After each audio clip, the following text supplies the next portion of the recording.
தரிசனம் சேனல் நேயர்கள் அனைவருக்கும் அன்பான வணக்கம். இன்றைக்கு திருவெம்பாவை முதல் நாள் பாசுரத்தை நம்ம இன்றைக்கு பதிகத்தை பார்க்க இருக்கிறோம்.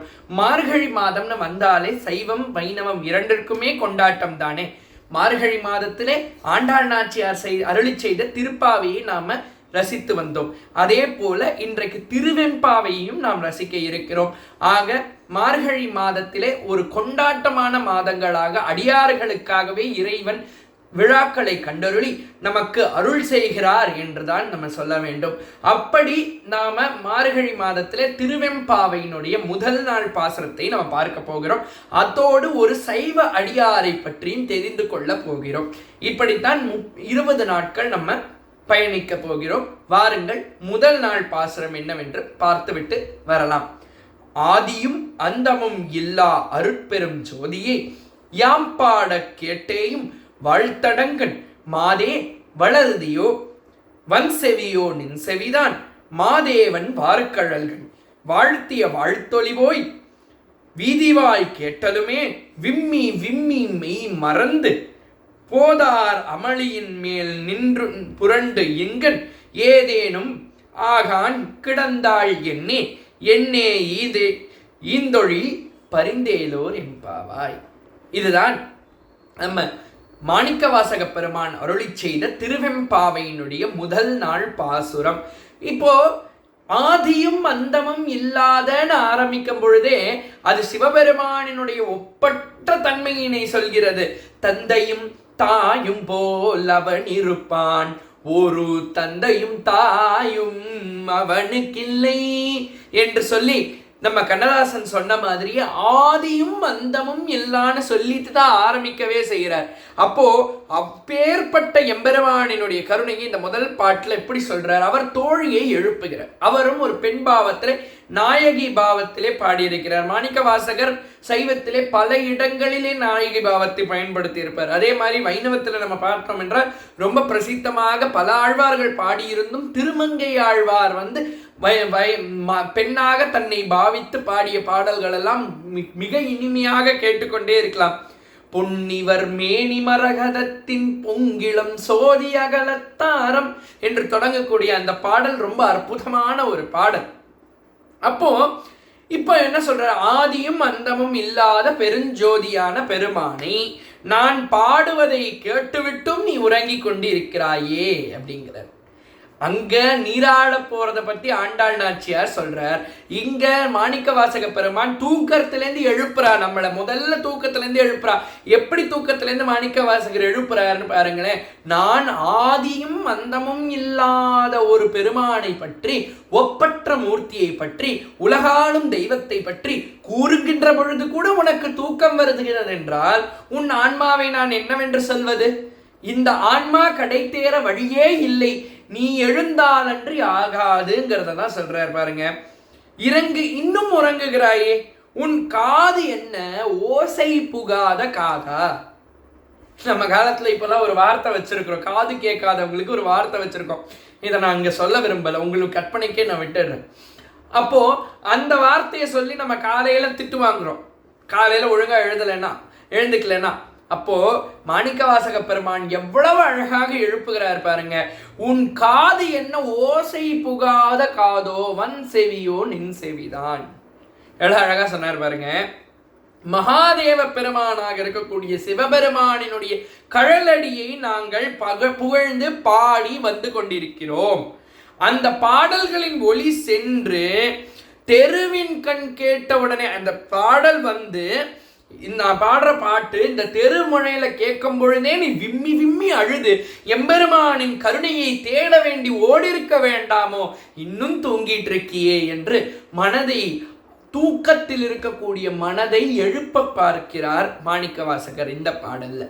இன்றைக்கு நம்ம சிந்திக்க போற அடியார் ரொம்ப விசேஷமான ஒரு அடியார். பெருமானினுடைய கருணையை மிகவும் பெற்ற ஒரு அடியாரை பற்றி நாம் இன்றைக்கு சிந்திக்க போகிறோம். அவர் வேறு யாரும் இல்லை, நந்தனார் என்று சொல்லப்படக்கூடிய திருநாளை போவாரை பற்றி நம்ம சிந்திக்க போறோம். செம்மையே திருநாளை போவார்க்கும் அடியேன் என்று சொல்லக்கூடிய, என்று சுந்தரமூர்த்தி நாயனாராலேயே புகழப்பெற்ற செம்மையே திருநாளை போவார்க்கும் அடியேன் என்று சொல்லப்படக்கூடிய அந்த நந்தனாரை பற்றி தான் இன்றைக்கு நம்ம சிந்திக்க போறோம். நந்தனார் அப்படிங்கிறவர் திருப்புங்கூர் அப்படிங்கிற திருத்தலத்துக்கு சென்றார். திருப்புங்கூர் அப்படிங்கிற திருத்தலத்திலே நந்தி மறைத்து கொண்டிருக்கிறது. அவர் யாருன்னா புலையர் குலத்திலே பிறந்தவர். புலையர் குலத்துல பிறந்தவர்கள்லாம் அந்த காலத்துல அந்த மாதிரி குலத்துல பிறந்தவர்கள் ரொம்ப சுத்தமெல்லாம் பார்த்துட்டு இருக்க மாட்டாங்களாம். குளிக்கிறது அதெல்லாம் ரொம்ப கிடையாதுன்னு. ஆனா இவர் தினமும் குளித்து திருநீர் இட்டு நெற்றி நிறைய நீரிட்டு நீரில்லா நெற்றி பாழ் என்கின்ற தத்துவத்தை உணர்ந்து அவர் செய்து கொண்டிருந்தாராம். அப்பொழுது அவருடைய மக்கள் அனைவரையும் அவர் சென்று, அவர்கள் அந்த காலத்திலே அந்தணர்களுக்கு அடிமைகளாக வேலை செய்து கொண்டிருந்தார்கள். இதெல்லாம் இன்றைக்கு நம்ம கதையில கேட்கும் பொழுது, என்னடா இவன் ஏதா அடிமைங்கிறான், ஒரு மனுஷனுக்கு இந்த குலத்துல பிறந்தவன் அந்த குலத்துல பிறந்தவன் அப்படிங்கிற எண்ணங்கள் நிறைய தோன்றலாம். ஆனால் அதற்கு ஒரே ஒரு விளக்கம் தான். வரலாறுல இப்படி குறிப்பிடப்பட்டிருக்கிறது என்பதற்காகத்தான் அடியேன் இதை சொல்கிறேனே அன்றி, இந்த குலத்தாலும் மதத்தாலும் பேதங்களாலும் இறைவனை அடையவே முடியாதுங்கிறதை நிரூபித்த அடியார்கள் தான் நான் சொல்லி கொண்டு வரக்கூடிய அனைத்து அடியார்களும். நாம வைணவத்துல பார்த்த திருப்பாணாழ்வாரா இருக்கட்டும், இல்ல சைவத்துல பார்க்க போற நந்தனாரா இருக்கட்டும், யாராக இருந்தாலும் குலம் மதம் என்கின்ற பேதங்கள் எல்லாம் இறைவனை அண்டவே அண்டாது அப்படிங்கிறதுக்கு ஒரு சிறந்த உதாரணம். எல்லாரும் திருப்புங்கூர் கோவிலுக்கு இவரை கன்வின்ஸ் பண்ணி கஷ்டப்பட்டு கூட்டிட்டு போயிட்டாருங்க. கஷ்டப்பட்டு கோவிலுக்கு வான்னு கஷ்டப்பட்டு கூட்டிட்டு போறாரு. இப்ப நம்ம நினைச்சிட்டு இருக்கோம், இப்பதான் நம்ம வீட்டுக்கு குழந்தைங்களை கூப்பிட்டு போக முடியல, கோயிலுக்கு போக சொன்னா இல்ல எனக்கு இது வேணும், சாக்லேட் வேணும், பிஸ்கெட் வேணும், நான் விளையாடணும்னு சொல்ற குழந்தைங்களை மத்தியில கோவிலுக்கு கூட்டிட்டு போறதுக்கு முடியலன்னு சொல்றீங்க. ஆனால் அந்த காலத்திலேயே நந்தனார் இவ்வளவு கஷ்டப்பட்டிருக்காரு பாருங்க. கோவிலுக்கு கூட்டிட்டு போறதுக்கு ரொம்ப கஷ்டம், சிரமம் பட்டு கூட்டிட்டு போறார். திருப்புங்கூர் கோவில் வாசல்ல போனா நந்தியம்பெருமான் நெடிதுயர்ந்து உட்கார்ந்து கொண்டிருக்கிறார் பெருமானை பார்ப்பதற்காக. நெடிதுயர்ந்து உட்கார்ந்து கொண்டிருக்கக்கூடிய பெருமானை பார்த்து நந்தியம்பெருமான் பார்த்து கொண்டிருக்கிறாரா. நந்தனாருக்கு உள்ளே போக பயம். ஏனால் நான் குளிச்சு சைவத்தோட நான் சைவ நெறிப்படி வாழ்ந்து கொண்டிருக்கிறேன். ஆனால் என்னோடு வந்தவர்கள் எல்லாம் அந்த சுத்தத்தில் இருக்கிறார்களா இல்லையா என்று எனக்கு தெரியவில்லை. எனக்கு ஏதோ இவன் கூப்பிட்டான், ஏமாளி கூப்பிட்டானேன்னு சொல்லிட்டு வந்துட்டாங்களே அப்படிங்கிறதுனால அவர் போக ரொம்ப தவிச்சார். இந்த காலத்திலே அதை பல பேர் திரித்து இந்த மாதிரி அவர் வேறு ஜாதிக்காரர் என்பதனாலே அவரை உள்ளே விடவில்லை. அதெல்லாம் கிடையாதுங்க.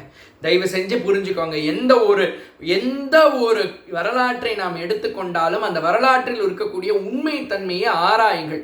பெரிய புராணம் என்று சொல்லக்கூடிய திருத்தொண்டர் புராணத்திலே அவர் இந்த காரணத்தினாலே அவர் உள்ளே செல்லாமல் இருந்தார் என்று அடியேனுக்கு தெரிந்த அளவிலே எந்த ஒரு குறிப்பேடும் கிடையாது. அவர் இந்த காரணத்துக்காக உள்ள போகாம இருந்தார். உள்ள போகாம இருந்த பொழுது அந்த நந்தியை பார்த்து, நந்தியே சற்று விலகி எனக்கு பெருமானினுடைய தரிசனத்தை அருளுமாறு பாடிக்கொண்டார். பெருமான் நந்தி விலக சொல்லி அவர் நந்தனாரனுடைய பாடலை கேட்ட பெருமான் நந்தியை விலக சொல்லி தரிசனத்தை திருப்புங்கூர் என்கின்ற திருத்தலத்திலே அளித்தார். பிறகு அவருக்கு சிதம்பரம் போக வேண்டும் என்று ரொம்ப நாளைக்கு ஒரு ஆசை. தில்லை சிற்றம்பலத்து எம்பெருமானை பார்க்க வேண்டும் என்று அவருக்கு ரொம்ப நாளா ஒரு ஆசை.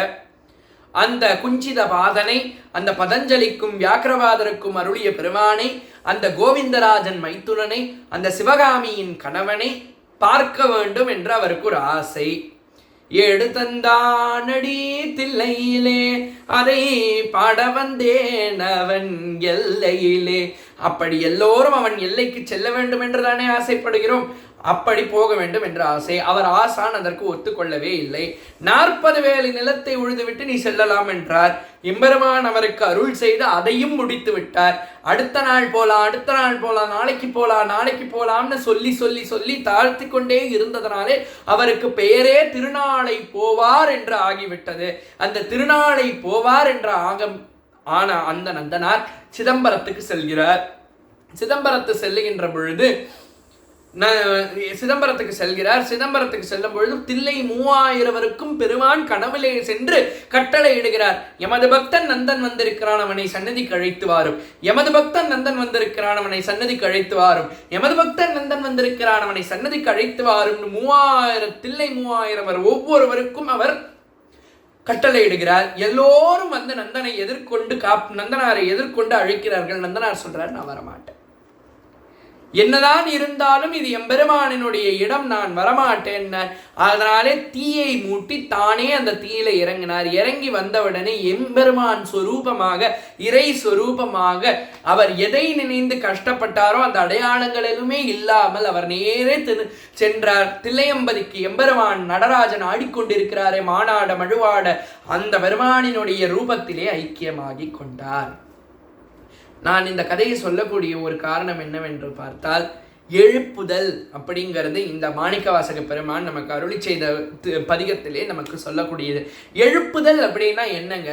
சரி, தூங்கிட்டு இருக்க எழுந்துக்கோன்னு சொல்றதா? இல்ல, எம்பெருமான் பாதத்தையும் எம்பெருமான் நாமத்தையும் மட்டுமே ஸ்மரித்து கொண்டிரு, வாழ்வில் எந்த வகையான அறியாமை என்கின்ற தூக்கத்துக்கும் செல்லாமல் விழித்திரு என்பதனை மாணிக்கவாசகர் இந்த பாடலின் மூலமாக குறிப்பிடுகிறார். இல்லைன்னா அவர் என்னங்க, அவர் ஃப்ரெண்டை போய் எழுப்புறதுக்கு வா எழுந்துக்கோன்னு சொல்லலாம்ல, ஏன் அதை சொல்லாம நான் எம்பெருமான் பாடலை பாடியும் நீ எழுந்திருக்கவில்லையேன்னு ஏன் கேட்கணும்? ஆக இந்த அற்புதமான ஒரு திருவெம்பாவை பதிகத்தோடு இன்றைக்கு நம்ம விடைபெறுகிறேன். நாளை ஒரு திருவெம்பாவை பதிகத்தோடு உங்களை சந்திக்கும் வரை உங்களிடமிருந்து விடை பெற்றுக் கொள்வது கலைமாமணி தேசமங்கேற்கரசி அவர்களின் மாணவன் விஸ்வா. நன்றி, வணக்கம்.